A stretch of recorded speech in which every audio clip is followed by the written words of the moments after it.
GBC Sunrise 106.7, 102.1 FM of the Ghana Broadcasting Corporation. Definitely the pride of the East. Time now to present to you the development agenda segment of the program. And as I told you earlier, our guest in the studio this morning is His Excellency, the President of the Republic of Ghana, John Dramani Mahama. And remember that this program is live on our affiliates across the nation. It's live on Unique FM in Accra, Obonu, in Tema, Volta Star in the Volta region, Ho, Radio Savannah, Tamale, Twin City Radio Takrady, and Garden City, Kumasi, all are affiliate nationwide. Your Excellency, good morning, and you're most welcome to the Eastern region, to Kufudia, and to GBC Sunrise FM.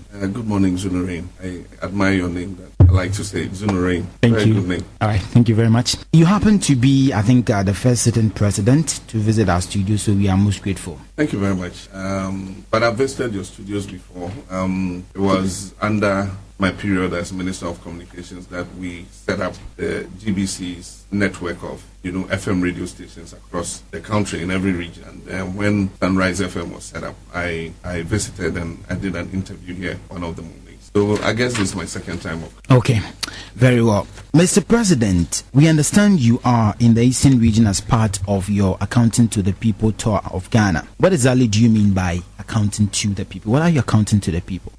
Well, as President and Commander-in-Chief, the Constitution enjoins you to be accountable to the people. And so every year you are asked to go to Parliament and give a State of the Nation address. And so you give what the state of the nation is. And it's always done in front of the representatives of the people. But after 3.5 years in office, we believe that it is important for us to go around the country and let the people know what we've done, look at what challenges we have resolved and what still remains to be done, and continue to work to see how we can resolve some of those challenges before the term ends, and to see what others will have to carry forward, after we have won a second term.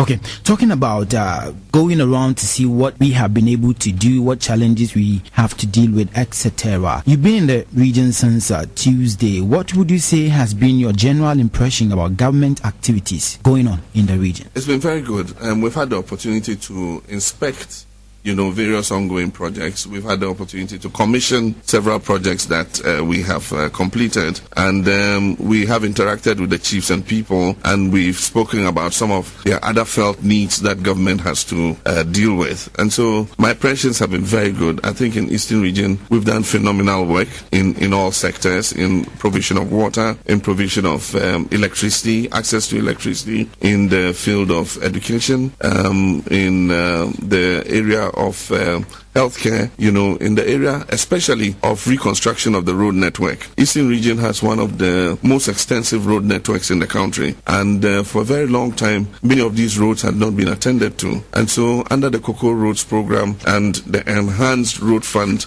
Strategic Roads program, we are tackling a lot of these roads. But the funny thing is, everybody expects that you should be on their road at once. And I was telling the chief of New Ebrim yesterday that development is a process, it's not an event. And so we need to begin somewhere and eventually end somewhere. And so in New Ebrim, we're doing 3 major roads. But of course, there are 5 other roads that he wants me to do. But we need to finish a set of them before we start working on another set of them. So I think progress has been very good. And I'm satisfied and impressed with the work we've done here in the Eastern region. Okay. You mentioned what's in road, water, electricity, education, name them, health, etc. But once you have decided to narrow down on roads and talk a bit extensively on that, let's also continue with that. Now, you've been to the various sites, I believe. What has been your impression? You said work is progressing. Is that the case? Yeah. In some cases, work is finished. In others, work is progressing. For instance, a very important road in Eastern region is the Otekwelu to Odumasi Road. That links Upper Manya with Lower Manya. And that road had been in a very bad state for a long time. In 2012, during the campaign, I came down that road, and it was in a very terrible state. And so we promised that we would work on it. Yesterday, on the day I went to Odumasi, when I was coming up, the road work is virtually finished. It's just left to the portion where the bridge is going to be replaced. And so there's just about 500 meters to the bridge, which will be done immediately the bridge is installed. That 500 500 meters will be done, and the road will be handed over. Very beautiful road, and I'm proud that we were able to do that. Aside from that, when I was coming yesterday, we came from Ofuasi to New Ebrim, and you know that there was a portion of the road that was done by Newmont. The remaining portion from Chia to Ofuasi was never done, and so it was in a very bad state. And so we put a contractor on it. It's about 14 kilometers, and he's finished it. So he's joined it with the Newmont stretch. And so now when you're going from Ofuasi to New Ebrim, instead of the period that it used to take you before, it takes you a much shorter time. We're doing the roads in Asamankesi. We're doing the roads in Akwetia area. I mean, there's so many roads in the Eastern region that we're tackling currently that would improve the road network in the region. Okay, right. You were here, you came to the region, that was somewhere last year, I think around November, to cut a sword for work to commence on the Koforidua Bunsu Road, and most of us were very excited at that. You also mentioned in your earlier submission the Abirim Road and other road networks.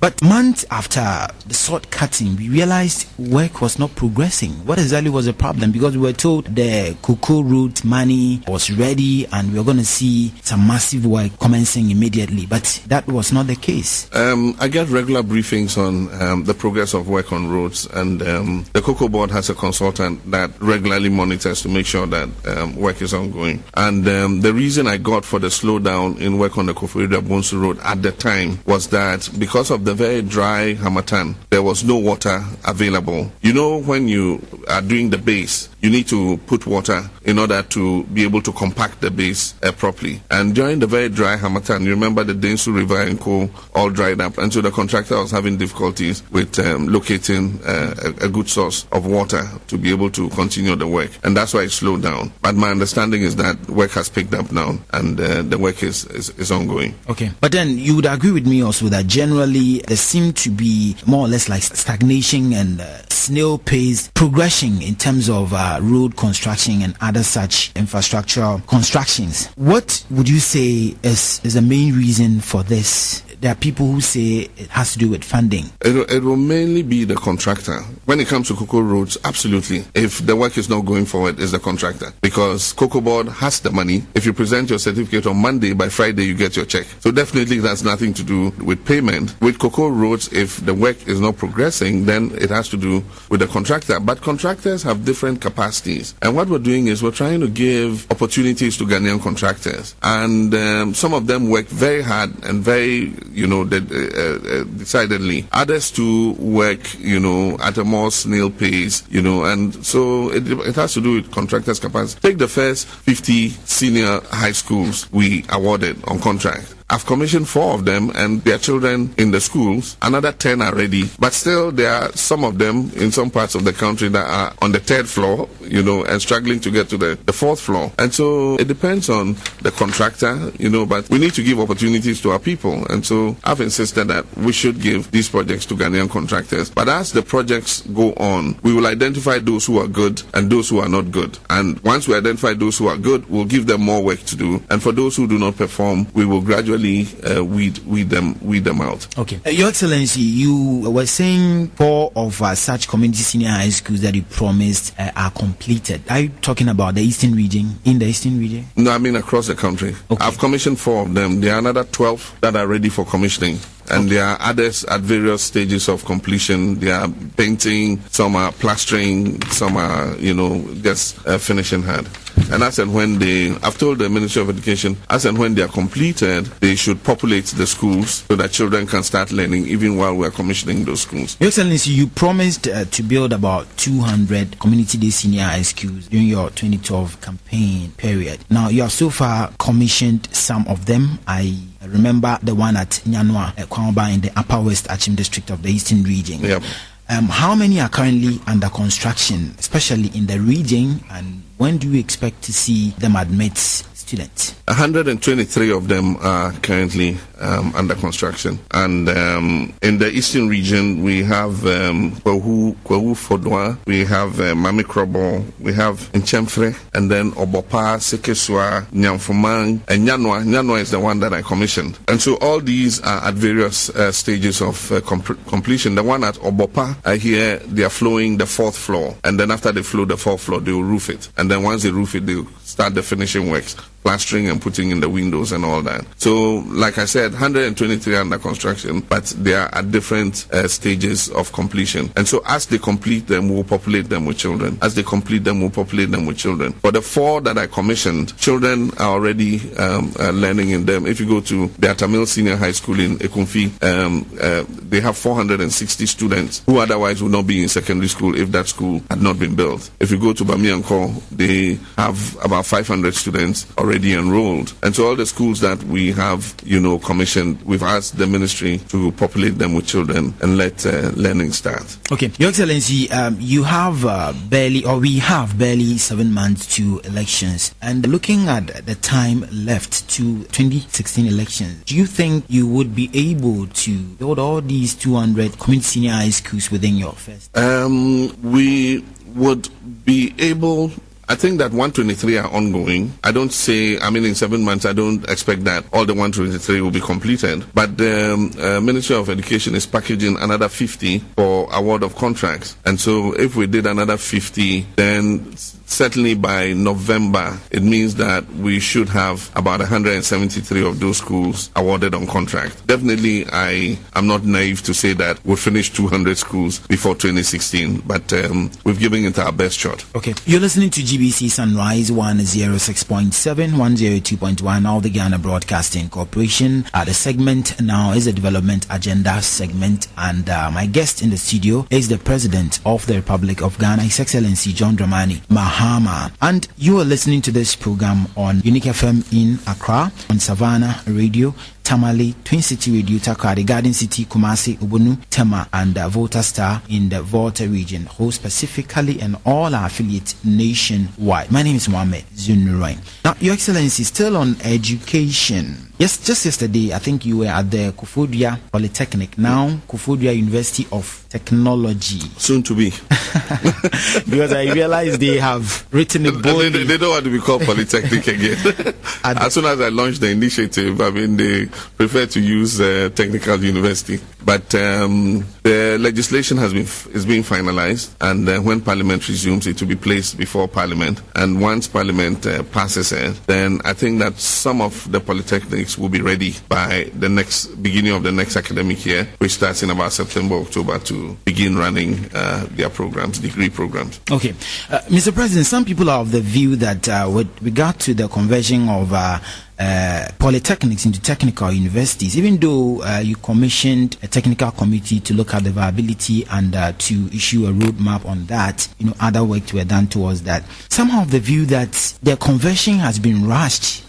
Due diligence hasn't been done for political expediency, because there's a concern that basic schools and some existing schools are lacking basic facilities to help teaching and learning. Now, don't you think your government is paying attention to quantity rather than quality? No, not at all. And this has not been rushed. A lot of diligent work has gone on it. I made this promise to do the conversion of polytechnics to technical universities in 2012, and it's taking how many years? We're in 2016 to be able to achieve, almost 4 years, to be able to achieve this conversion. That cannot be a rush. We have followed a diligent roadmap. We set up a committee of experts to do an appraisal of every single polytechnic.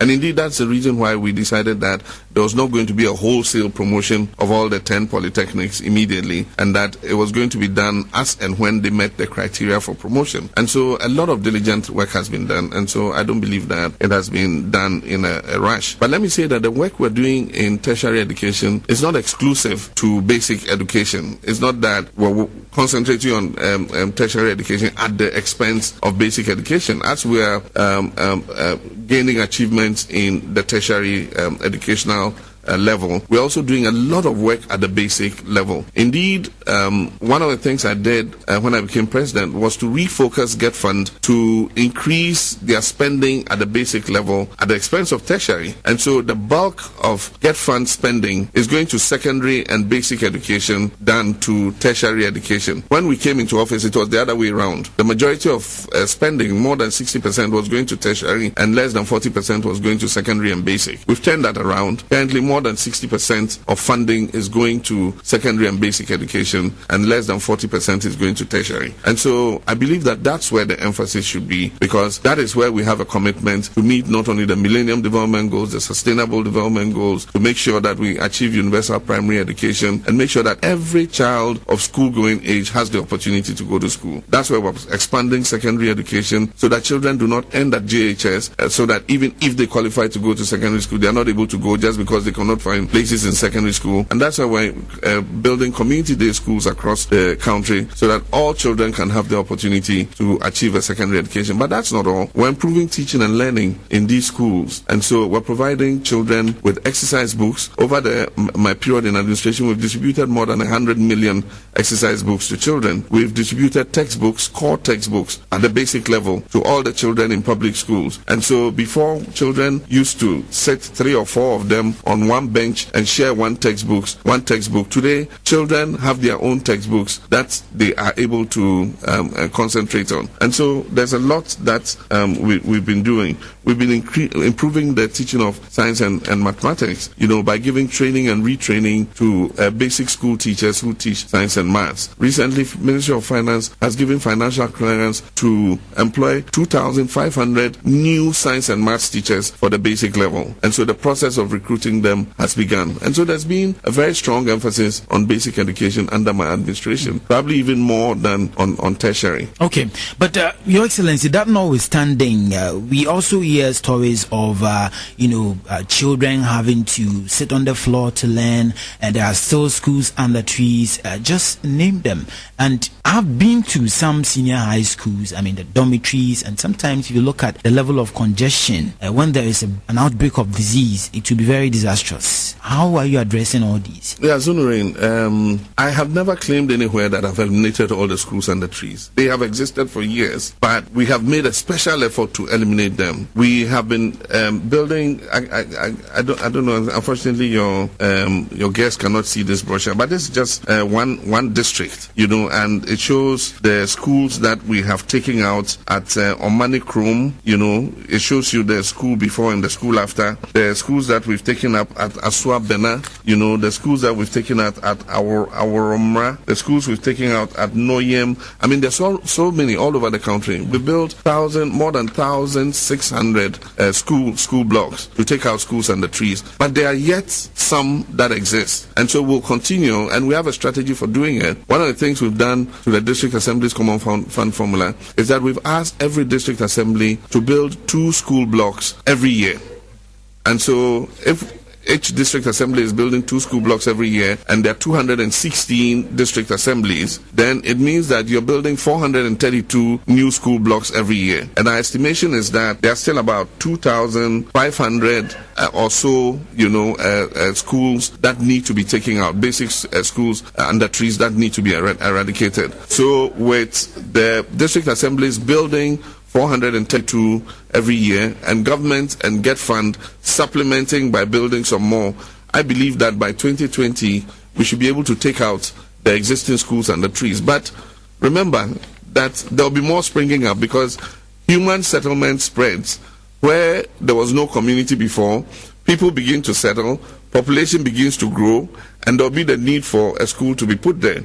So as you're taking out the existing schools and the trees, there probably would be new schools appearing under trees. And so it's going to be a continuous process that every government will have to continue to do, so that we make sure that children, have a congenial atmosphere for teaching and learning to take place. Okay, Your Excellency, back to polytechnics or polytechnic universities. Now, we understand these universities are supposed to focus mainly on areas such as engineering, electricals, and the like. Now, here's the case. Most of these polytechnics are already running programs in the arts and business, etc. After the conversion, are these programs going to be phased out, or they are going to continue offering such programs? They're not going to be phased out, but the percentage of students doing those courses will be minimized, and more engineering, technical and vocational students would be admitted. And so, for instance, yesterday when I went to the Koforidua Polytechnic, the rector announced, he says that currently they have 70%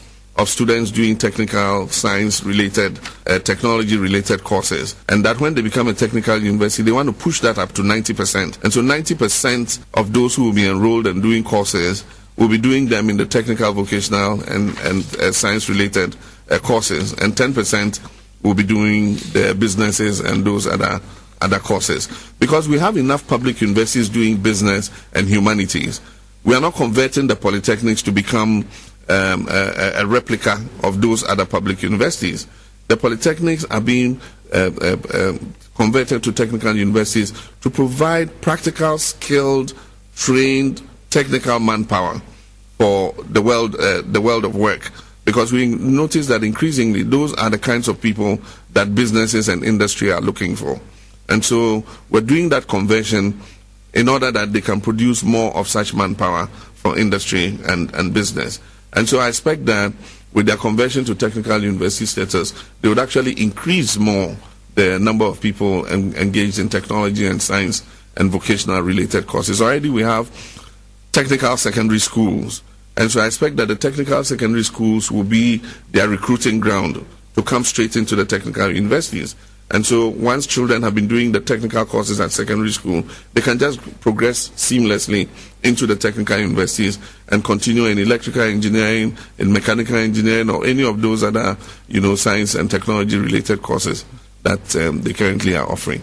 Very well. Your Excellency, you would agree also with me that unemployment has been one of the major problems confronting our nation. There are thousands of graduates and educated people with skills who don't have jobs. What are we doing about it? I'm asking this question because over the years, most of the interventions, for example, the National Youth Employment Program and similar interventions have been more or less like managing the situation, but not actually fixing or dealing with it.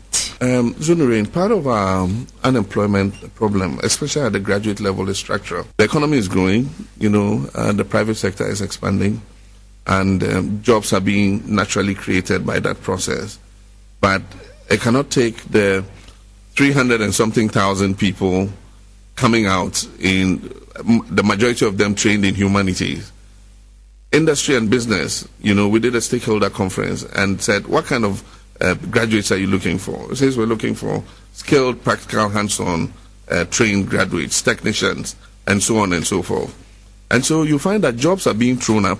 For instance, there was the case of an oil and gas company looking for 300 welders to do fabrication for oil exploration and drilling. Of the 300 that were interviewed and went for examination, only 60 passed, and they were looking for 300.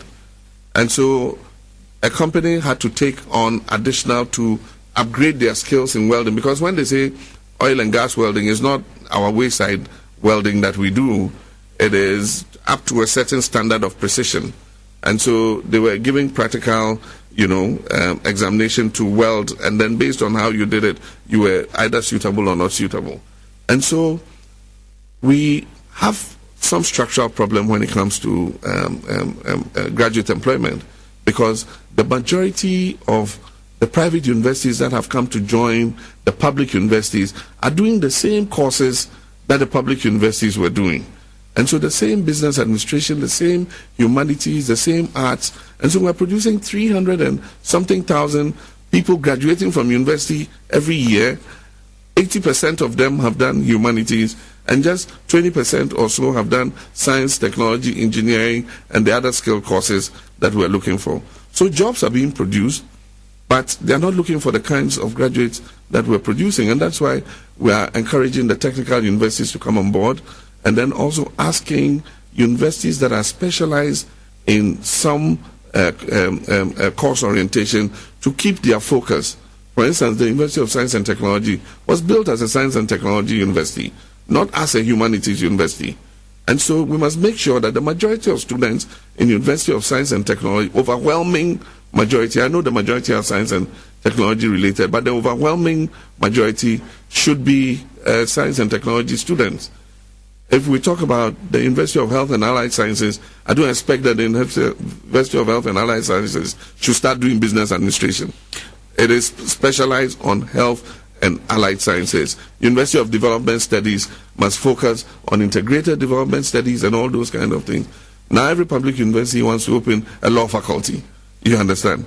But Legon has a law school, and Legon is the premier law school, so let Legon continue training lawyers and let others keep their focus so that we're creating graduates in different areas that are employable. And then you have private universities come, and all of them are doing exactly the same courses, because it's easy to do humanities. It's easy to set up a tertiary institution and teach humanities. You don't need laboratories, you don't need all those things. And so everybody is taking the easier path. But my hope is that we can tell the National Council on Tertiary Education and say, if another private university wants to come up and they're just going to do humanities, no, we won't accredit you. You must focus on some area that, the economy can employ people, when you have graduated them. Your Excellency, that's exactly the point. With the conversion of polytechnics into technical universities, why then are we going to allow them to still offer arts and business programs when we know there are universities that are specialized in those areas? Like I said, they already have some of those faculties set up, and so you cannot close down the faculties. So what we're saying is that the percentage of students in those programs must be significantly lower than the percentage of students in the other areas that we want them to focus on. And that's why I said, like Koforidoa, they said they were aiming for 90% and 10%, which is a good thing. And I think that all the other polytechnics should take a cue from that. But talking about employment, I'll just give you a few examples of jobs created. If you take the Kumasi Shoe Factory, we've created 200 jobs by setting up the Kumasi Shoe Factory. The Savannah Cement Factory at Bripe has created 3,000 jobs in Bripe. The Ghana National Gas Company has created 265 new jobs. The Youth in Agriculture Program has created 23,000 jobs. If you take the Graduate Business Support Scheme run by the ministry, has created 2,000 jobs. The National Vocational Training Institute and Community Center for Employable Skills has created 21,802 jobs. The Rural Enterprise Project has created 21,000 jobs. NBSSI 2,000 jobs. Gratis 500 jobs. And I could just run through Commander Sugar Factory when it becomes operational, including those who work in the factory and the outgrower farmers, is going to create 7,300 jobs. New fish processing plant at Elmina, 2,500 jobs. The Business Processing Outsourcing Center near Kwame Nkrumah Interchange, which I'll be commissioning soon, is going to create 10,000 jobs. The Takrady Harbour expansion is creating 3,000 new jobs. The Tema Harbour expansion is going to create 4,000 new jobs. Aside from all this, we have the Youth Employment Agency, which is going to create 100,000 jobs. So jobs are being created. In addition, if you take even the public works we're doing, the road construction, all over the country, the cocoa roads, just imagine the number of jobs. Your Excellency, sorry to cut in. Yeah. We are talking about sustainable jobs. Yes. For instance, if people are employed in a road construction project and the project ends, what happens to them? Road construction is ongoing. It doesn't stop. As a contractor is finishing a job, like I told you, the new Ibrim chief was talking about 5 roads. We're doing 3 roads, and he's talking of 5 other roads.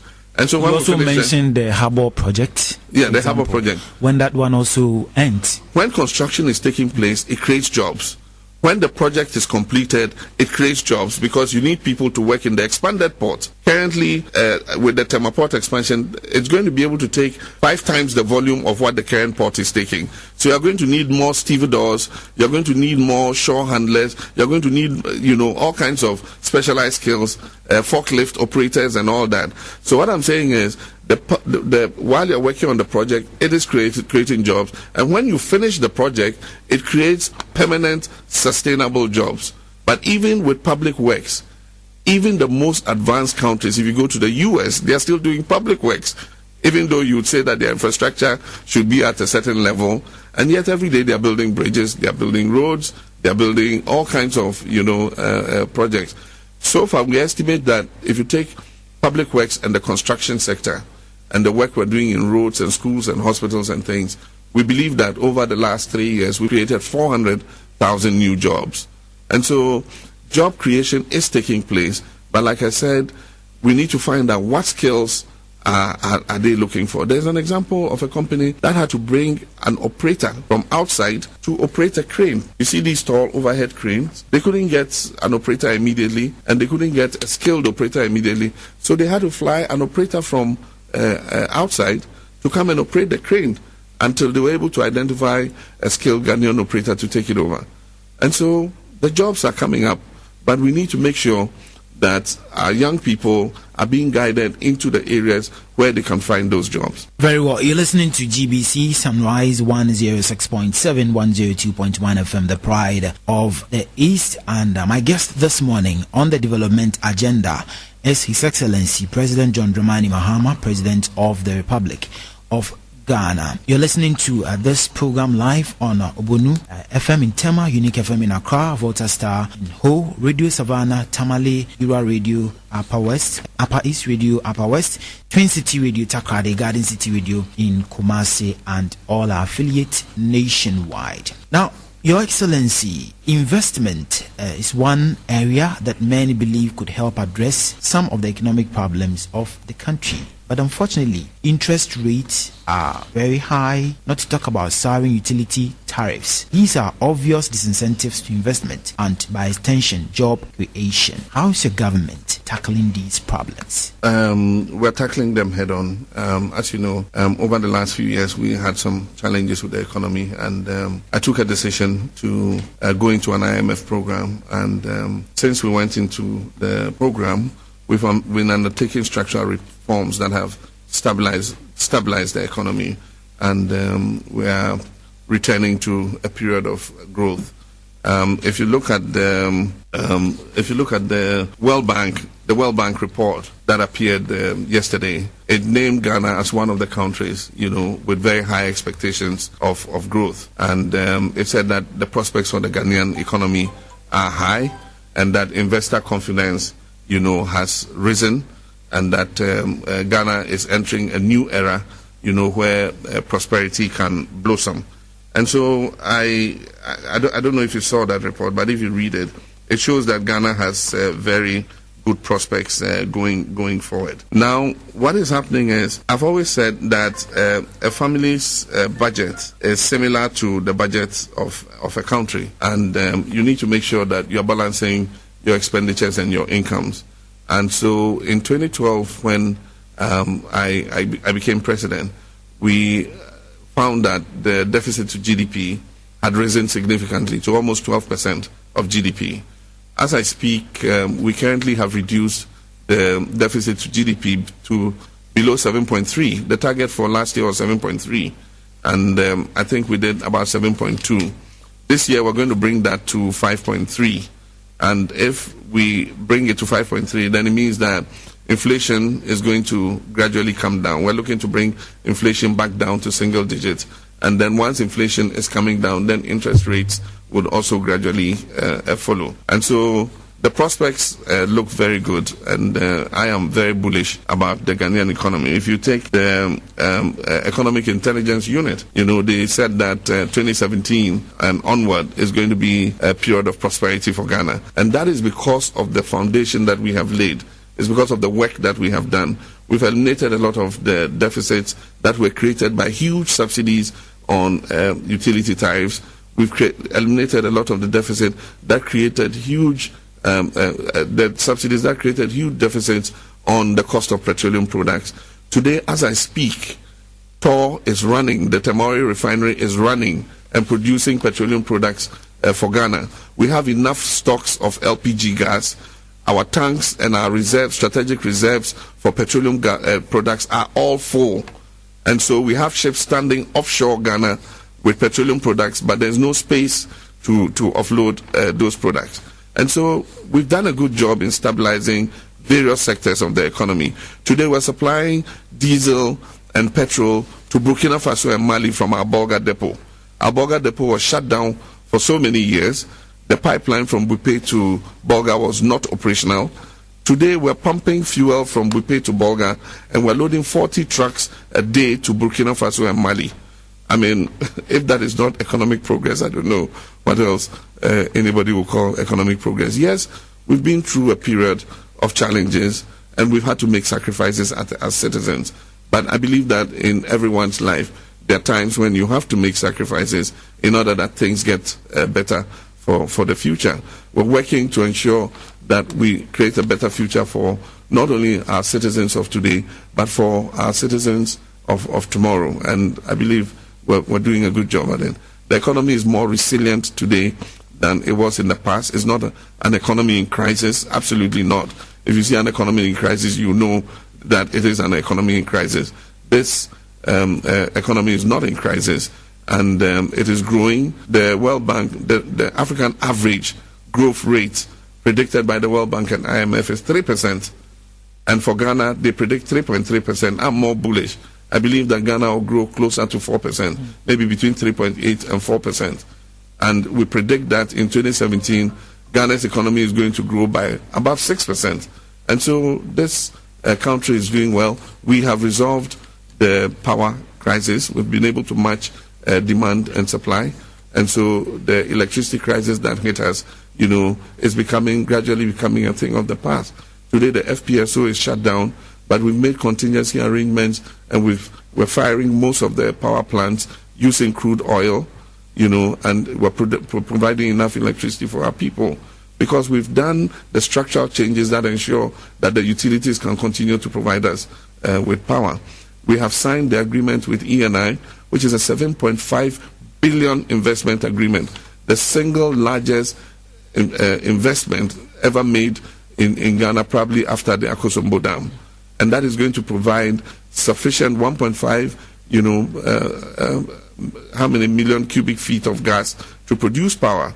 The regional electricity market for West Africa is going to become operational at the end of this year, at the end of 2016. It means that if Ghana is able to produce more power and we have excess, we can put it on the regional electricity market and supply it to Burkina Faso and to Mali and to others who do not have enough power. And so we are on the right track. Investor confidence is high. The last Association of Ghana Industries Investor Confidence Index shows that there's high confidence in the prospects of the Ghanaian economy. And so we're doing something right. And if anybody says that this economy is in crisis, then it's mainly for political propaganda purposes. Right. Your Excellency, you touched on energy and mentioned that your government has been able to stabilize the erratic power situation experienced in the past few years. Would you therefore say that doomsday has ended? I would say yes, we are out of the woods and that we're able to match demand and supply.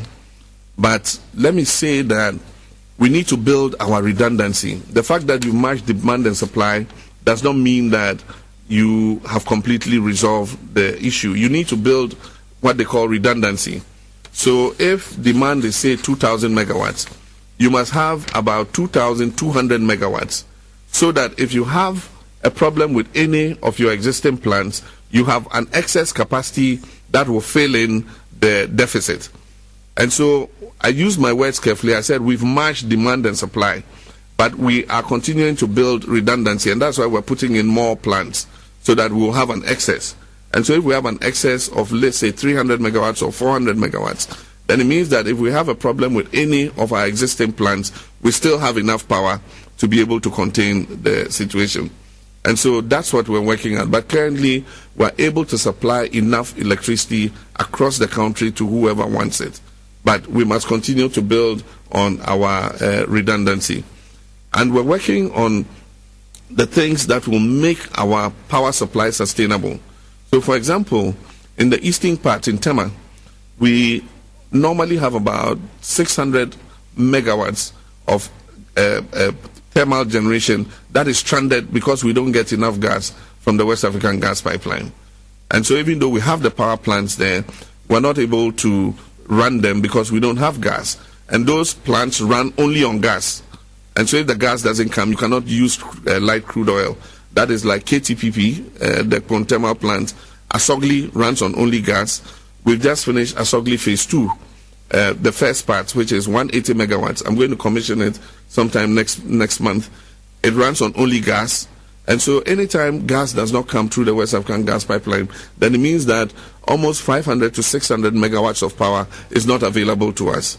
And so what we're doing is we have signed an agreement to bring what we call a floating storage regasification unit, an FSRU. It is a floating barge where you can bring LNG. The gas is liquefied. You bring it liquefied, you pass it through the regasification unit, it turns it back to gas, and then feeds it to the thermal plant. It's just as good as piping gas through the pipeline. And so we have signed the agreement, and our hope is that by the end of the year, we should have this floating storage regasification unit in place. And then what would happen is, if we don't get gas from the West African gas pipeline, then we can use liquid natural gas to ensure that our thermal plants in the Tema area are running. But when ENI comes, ENI is going to bring additional gas, almost 150 million cubic feet a day. The Ichabu gas plant is doing about 100 million cubic feet a day. And so ENI is going to be 150 million cubic feet. So it means that that's 250 million cubic feet a day. It means we can run more thermal plants. And then when Greater Jubilee comes on stream, that is another 150 million cubic feet of gas. Then we have the 10th field for which the FPSO has arrived, the FPSO John Evans Atta Mills. That is going to give us another 80 million standard cubic feet of gas. So the prospects for electricity production in Ghana are very bright. And we've taken all the steps to make sure that Ghana becomes the major power hub of West Africa by the year 2020. By the year 2020, Ghana will be supplying not only itself with gas, with electricity more than we need, but we will be the major supplier of electric power to our neighboring countries. Your Excellency, Ghanaians are complaining about high electricity tariffs. They're saying it's almost unbearable. Electricity, water, and so on. And some people have described your government as insensitive to the plight of the ordinary Ghanaian. What can you say to that?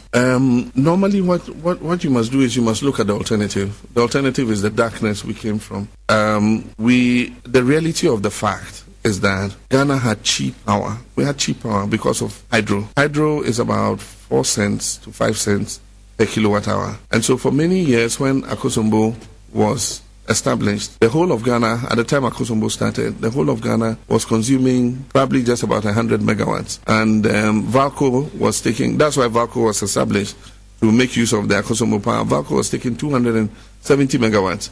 And so our total consumption was about 370 megawatts, certainly less than 400 megawatts. Now, Akosombo is a 1,020 megawatt plant. And so for many years, it was able to supply Ghana with as much power as we needed.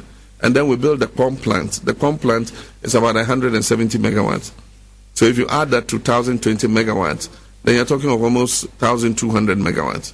And so while our consumption was less than Akosombo could supply, power was cheap. Now, when you bring in thermal generation goes for between 12 to 16 cents per kilowatt hour. Compare that to 4 to 5 cents. It's more than nearly double the price of hydro. Unfortunately, because of climate change, Akosombo today, as I speak, is producing about 400 megawatts because the water level is low. Pong, one turbine is shut down, so Pong is producing with only 2 turbines. And so Pong is producing less than 100 megawatts. We has a capacity of 400 megawatts, but they bring it in only at peak periods from 6 to 11 in the night, because of the nature of that particular dam, it cannot run all day long. You deplete the water. So it comes in only at 6 to 11. The rest of the power we consume is thermal power. And so we've shifted from the era of cheap hydropower to the era of more expensive thermal power. Now, if you maintain tariffs based on the fact that the bulk of your power was coming from hydro, then what you're doing is you're killing your utilities because they cannot pay the cost of the crude oil and the gas that they need to continue to provide you with power. And so what has happened is a reflection of the tariff. The tariffs are beginning to reflect the transition from cheap hydro to thermal. Now, if we say that we will continue to pay the cheaper hydro cost, then a time will come when VRA cannot meet its expenses, it cannot pay its suppliers, and so it will shut down the thermal plants. And that's why I said the question we must always ask ourselves is, what is the alternative? The alternative is darkness. And after what we've gone through over the last couple of years, I think that Ghanaians don't want to go back into darkness. But I do sympathize, and I think we must do something, to be able to ameliorate the pressure, especially on Ghanaians who have low incomes. And that's exactly what we're doing. I announced in the State of the Nation address that we're going to roll out a solar program so that small and medium enterprises and small households whose consumption is low, are appropriate to be transitioned onto solar. And so, as I speak, we have 4,000 rooftop solar panels that we have begun to install in small barbering shops, in hairdressing salons, so that, the people who run these shops would get some relief from their high electricity bills. We can do it also for households. And so we're looking at poor households that cannot afford electricity bills so that we can put the solar panels on their rooftops. It will be able to provide them the services of electric fans. It will give them the services of, putting on their lights. They can have a plug where they can plug their television. They can have a small fridge that provides them with water. And so those that have a low power factor, we can transition onto solar. What we're doing too is we're coming up with what we call off-grid solar solutions. So for communities that are not near the transmission grid, instead of the cost of pulling the transmission grid that long, we rather will give them, solar solutions. It's been done in other places. We can do it. You go and buy your units, you punch in your prepaid unit, and the solar power feeds in. As I speak, like I said in the State of the Nation, some of the facilities, small and medium enterprises we provided with solar, Young Dollar Barbering Shop at Mamobi, and one of these days I'm going to go there and have a haircut. We have Alice Skills Trading Center for hairdressers, that's at the trade fair. We have Dara Beauty Parlor, it's at South Labadi. We have Renee Designs at Dima. We have Imakansi Tailoring at Alajo. We have Mercy Fashions at Lashibi. There's many of these small and medium enterprises we've given solar, and as a result of that, it has reduced their power consumption. And so that's something that government is looking to roll out. I've set a target of 200,000 rooftop solar components, which we'll give to small and medium enterprises and to small households. Okay, but Your Excellency, how do you intend to cushion the ordinary Ghanaian worker who will not benefit from all these solar and distribution from these high tariffs? We have in the tariff what we call a lifeline. And so for those who consume below 50 kilowatts, of power, the first 50 band, they get a very much lower subsidized rate. And so if your power factor is lower, then it means that you are able to enjoy the subsidy. The subsidy affects actually the two bands. But when you go into higher power consumption, then you pay more. And so we try to encourage everybody to conserve power. For instance, when you're leaving the house, there's no need for you to leave the lights and the television and all that on. You understand? You can switch them off so that it conserves power. Don't use a boiler to heat water to bath, because that boiler, when you put it on, consumes a lot of electricity. Don't use an electric cooker. Rather use gas, because if you use an electric cooker, it draws a lot of power. We're saying that when you're going to iron iron your things at once, the things you wear at once, so that Kwesi doesn't come and switch the iron on. It heats up. He irons his shirt. He switches it off. It goes cold again. Amma comes and switches it on again. It heats up. She irons her skirt. She goes away again. Mommy comes and switches it on. If you bring all those things together, you spend about 1 hour. You iron all. You hang them on curtains, on rails. Then it saves you the cost of switching your iron off and on, off and on. And anytime you switch it off and on, it consumes more power. So there are many tips that the Energy Commission keeps giving so that we can all lower our power factor. You're listening to Sunrise 106.7 FM. I go around my house every day switching off lights. And I'm training the kids to switch off lights and switch off the television, when after they finish watching it. I make sure that no air conditioning is left on when there's nobody in the room. I do that just to make sure that, we are conserving power. I've made them put solar panels on my roof. And so some of the lights in the house are being controlled by solar power, and they are not taking power from the national grid. Yes. Very well. We have just about 17 minutes more to 10 a.m. You're listening to GBC Sunrise 106.7, 102.1 of the Ghana Broadcasting Corporation. The program is a development agenda, and my guest is the President of the Republic of Ghana, His Excellency John Dramani Mahama. My name is Mohammed Zunurene, and this program is live on Unique FM in Accra and all our affiliates nationwide. Your Excellency, let's now turn our attention to security. One of the major security concerns in part of the Eastern and Ashanti regions is the Fulani Herdsmen menace, specifically in the Agogo and Afram Plains area. The people of Agogo, for instance, staged a demonstration to press home their demand for the herdsmen to be flushed out, as they blame the security forces for developing cold feet in dealing with this issue. How does your government intend to find a lasting solution to this recurrent Fulani herdsmen? We must encourage the movement from free-range cattle rearing to intensive cattle rearing. If you go to countries where they produce more beef than us, they don't have cows roaming all over the country.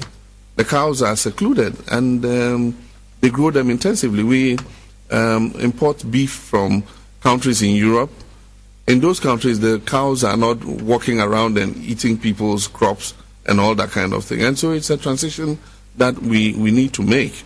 A lot of these herdsmen, have been brought there by some of the traditional rulers and some of the public officials. And my understanding is that they give them cows from time to time, and so they have a penchant of, protecting these people. And the point is, we are mainly an agricultural country. We're not a country of herds people who rear livestock. In the northern part of the country, yes, there are people who have cattle, but they have never had them in the numbers that we have seen now. What is happening is, because of climate change, the Sahel is getting drier, and so this area where a lot of these herdsmen were, they are not able to get enough pasture for the animals. And so they have started shifting southwards. Before, they used to come southwards, and then when the rainy season starts, they go back to the Sahel. Now, a lot of them are not going back. Because of climate change and the dry nature of the Sahel, the previous pastures they have dried up. And so they've moved down into the West African forest belt and are permanently grazing their cattle. It's a problem that affects not only Ghana. It affects Cote d'Ivoire, it affects Sierra Leone, it affects Liberia, it affects Guinea, because they have moved from the Sahel into the West African belt. And because of the new protocols that we have in respect of free movement of our people, these are ECOWAS citizens, and so in terms of immigration and all that, they really haven't flouted, the rules. In any case, most of them, and I'm saying that we shouldn't profile, because we normally use the name of a particular ethnic group. And like the General Secretary of NDC was saying yesterday, it's not about the ethnic group, it's about the herdsmen and the confrontation they are creating with our farmers. Because we need the maize, we need the beans, we need those crops to feed. And so if the animals are destroying them, it must be a concern. And government has deployed security forces to push them back. But after a while, they drift back, into the area where there's conflict between them and the farmers. And so government will do that again. I made the CDS, the Army Commander, and the Inspector General of Police go to Agogo and look at the situation there. And I've told them to come up with an operational plan to resolve the issue. The other time, what we did was we pushed them to the areas that were not very inhabited. And so it reduced the conflict. Unfortunately, they have drifted again towards, where there are a lot of settlements and where farmers are farming. And so they'll come up with an operational plan to do just that. And it shouldn't just be Agogo. It's in many parts of the country. Even in my own district, in Bole, we have, agitation between farmers and these Fulani herdsmen. So we need a comprehensive solution to it across the country, not only in respect of Agogo. Very well. Your Excellency, another issue which has become of great concern is the issue of terrorist attack in the wake of attacks on our western and northern neighbors, Cote d'Ivoire and Burkina Faso recently. Do we have what it takes to prevent such occurrences in Ghana? What can you tell Ghanaians as the Commander-in-Chief of the Ghana Armed Forces to allay our fears? I think that we must deal with this without creating panic, amongst our people. And that's why the stories we see in the papers today are most unfortunate. There was a message from National Security asking the regional security councils and others to be on the alert in the event of a possible threat. Earlier, we had held the National Security meeting and we had issued a statement and said that because of what had happened, all West African countries were at risk. And we believe that all West African countries, are at risk. And so indeed no country is safe anywhere in the world. And so we need to be alert and be prepared for any such eventuality. Unfortunately, in the signal that went to the regional security councils, whoever wrote it indicated the intelligence that national security was dealing with. And I didn't think that was necessary.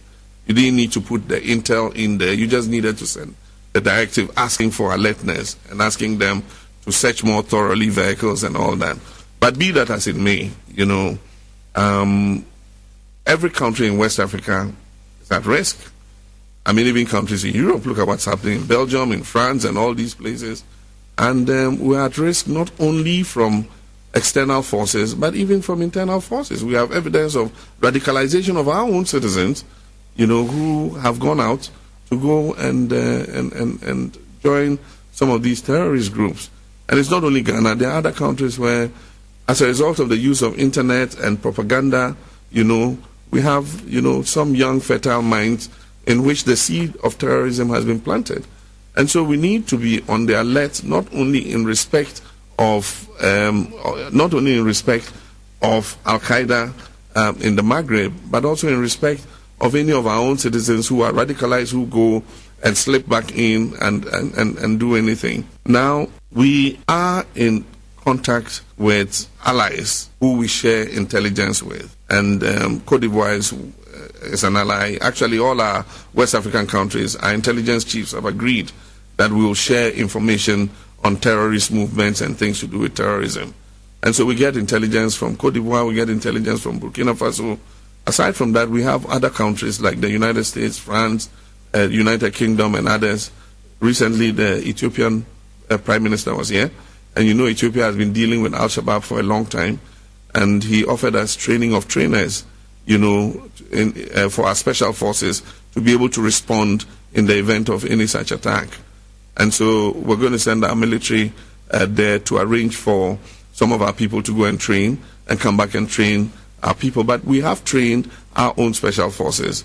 And currently we have a number of them, significant number, that are well trained and on standby in the event that anything like this happens.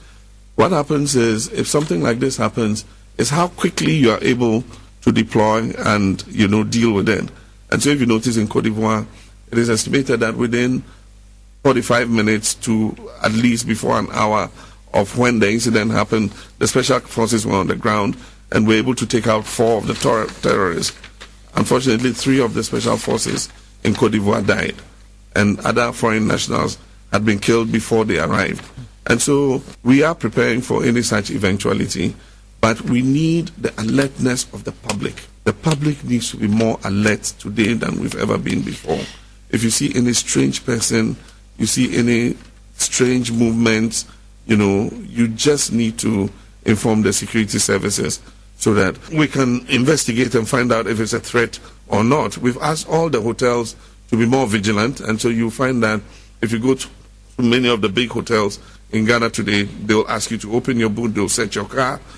We have to undergo that inconvenience in order to keep our people safe.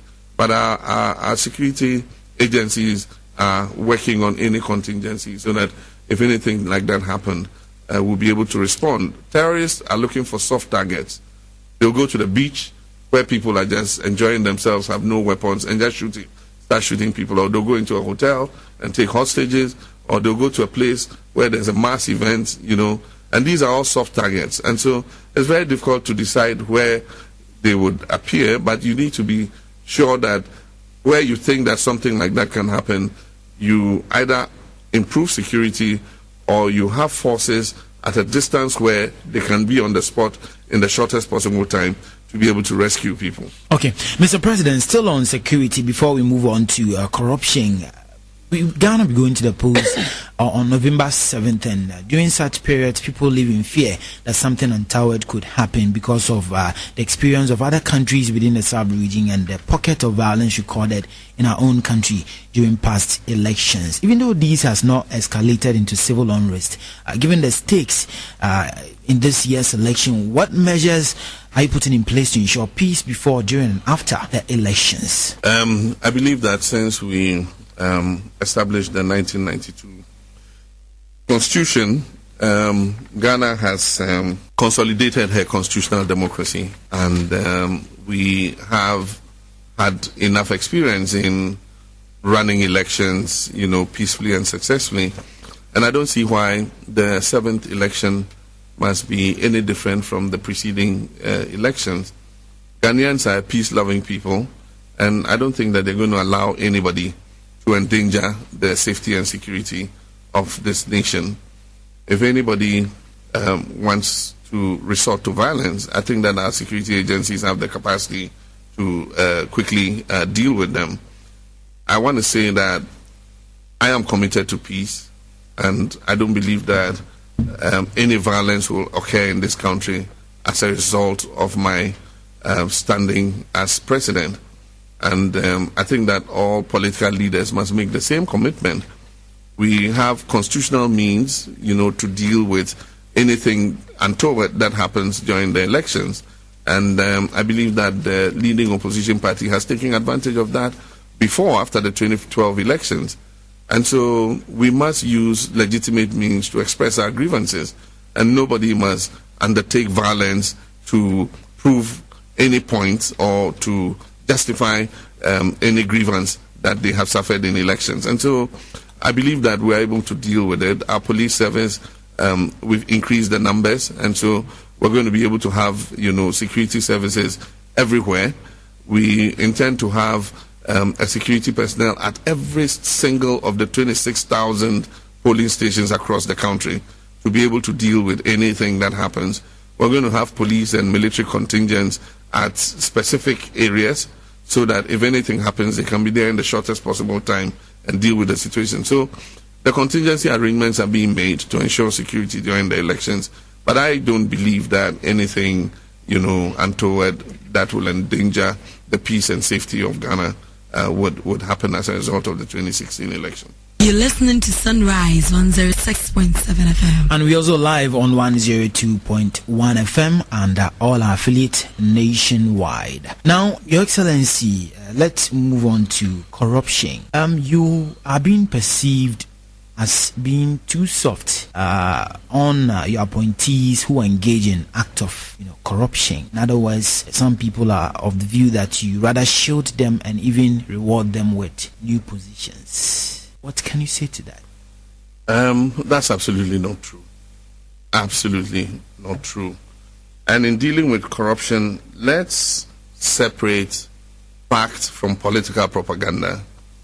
In Ghana, we have a strong contest for political power, and so it's in the interest of the contestants to try to use corruption as a political instrument for gaining political power.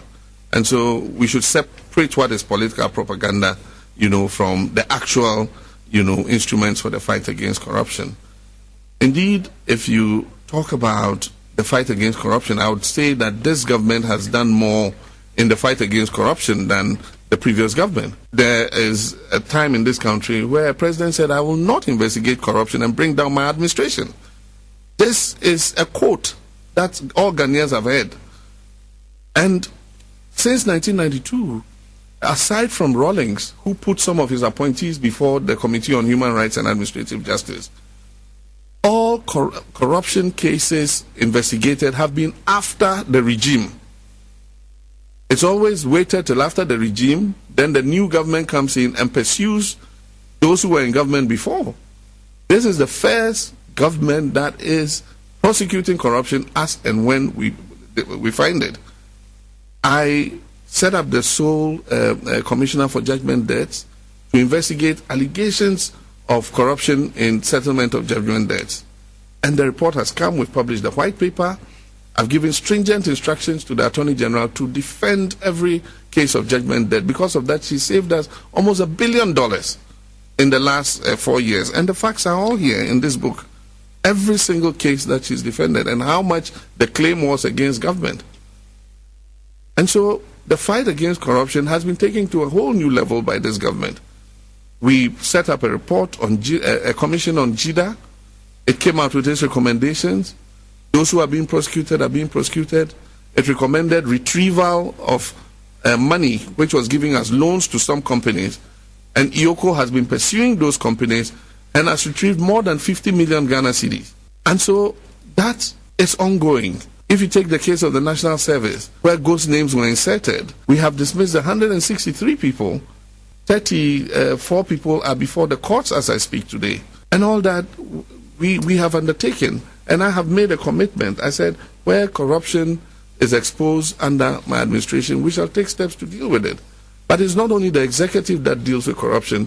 You have to put the people before the courts. And I am not supposed to run the courts. And so if I find somebody and I take him to court, the court says give him bail while the trial goes on.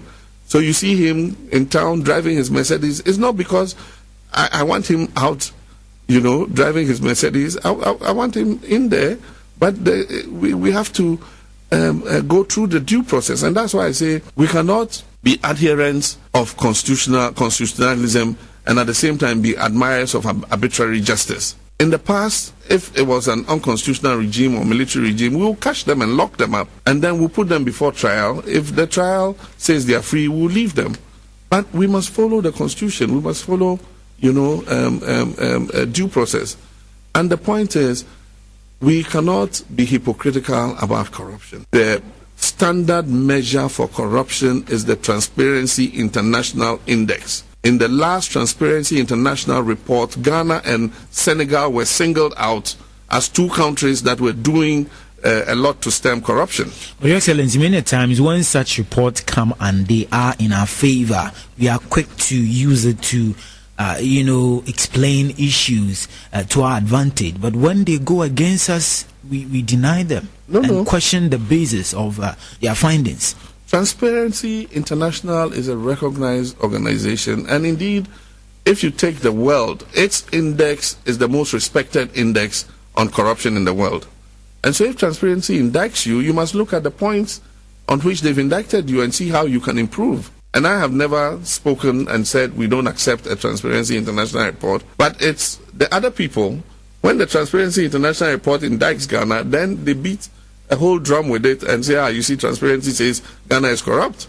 But when Transparency says, Ghana and Senegal are doing well in the fight against corruption, then, no, forget Transparency International. You can't eat your cake and have it. We must have a single standard. And Transparency International report says Ghana is the 7th least corrupt country in Africa, according to the last report. And so we need to strip corruption of the political propaganda that we've clothed it in. And it's a concern for all of us. All of us must fight it together. And for me, what I think is that is not even good enough to wait for corruption to occur before you investigate and sanction. You must put in place the processes that make it impossible for people to be corrupt. Very well. And that's why we're applying information and communication technology. That's why we are deploying the gift miss to reduce human discretion in budget spending. That's why we are improving, most of our processes and taking away as much human discretion as possible so that we reduce the temptation for people to be corrupt. That's why we're opening Citizens Complaints Bureau. We've opened the first one. It's where people can go and report, cases of corruption or abuse of office. And once the first one we've opened is successful, we're going to open it in all the regions and eventually in all the districts. Excellency, we are about wrapping up, but I have 2 more questions before you go. Now, why is it that many a times well-intentioned politicians, after winning elections, all of a sudden turn around to start doing the very wrong things that they sought to correct when they are given the mandates? And I believe you tie this on with what makes you so confident of winning the November polls in spite of the complaints of hardship in the country. This is a double-barreled question. I don't know from where to start to deal with it, but I'd say that this country has faced challenges. In many times I cannot remember, a period where we would say that all our economic problems had been solved and we were living in an era of prosperity. And what we're doing is continuing to work on what was built upon by my predecessors.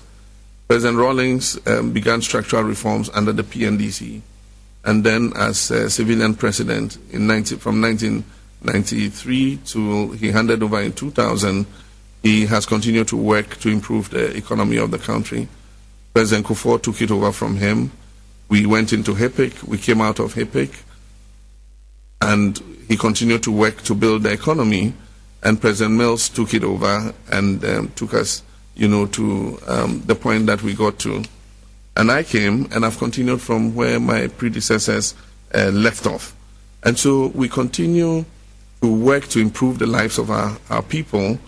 And if you look at the indicators, if you look just at the indicators, you would see that there is as a result of the successive work that has been done by different governments, you see that Ghana has made progress. We have come to become the second largest economy in West Africa after Nigeria. Nigeria is the largest economy in Africa because of their oil resources and, the bountiful natural resources they have. But if you take West Africa, Ghana is the second largest economy. And so when I hear people touting our neighbor Cote d'Ivoire is the 3rd largest economy. After Ghana, we have a bigger economy. And if you take the Human Development Index, the UN Human Development Index, Ghana comes first in West Africa before Nigeria and Cote d'Ivoire. Access to water, access to electricity, access to motorable roads, access to education. We are number 1 in West Africa in the UN Human Development Index. And so when we denigrate our own economic progress and say that there's hardship or things are not going well, then we don't recognize the progress that we're making. Even take the advanced countries, take the United States. I'm sure that you go there and people will say times are hard, or if you went to UK, people will say times are hard. Recently, my friend who's lived in the UK for 21 years, he just packed his bags and came home. He says because he can't survive anymore. Times are hard. And so across the world, China is slowing down. There's economic crisis in the West. Now oil producers are suffering.